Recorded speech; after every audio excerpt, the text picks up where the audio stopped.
राज्य कैबिनेट उच्च शिक्षा क्षेत्र में संरक्षण व्यवस्था लागू करी विशेष करी एक बड़ ऐतिहासिक निष्पत्ति कैबिनेट निया जाइछि ताको मंजूरी प्राप्त मध्य होइछि। यह निश्चित भाव में सामाजिक न्याय प्रदान करिबारे विशेष करी आर्थिक दृष्टिकोण जो माने पछुआ अछंती तांको पई बहुत बड़ गोटे निष्पत्ति राज्य सरकार विशेष करी यही निष्पत्ति अनुजाई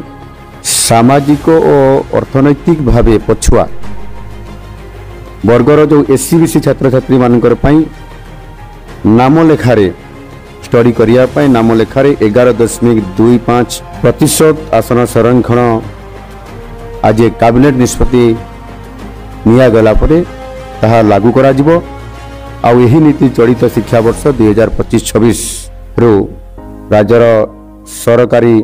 विश्वविद्यालय सरकारी और अनुदान प्राप्त उच्च शिक्षानुष्ठान मानकरे यह प्रचलन करा जिवो।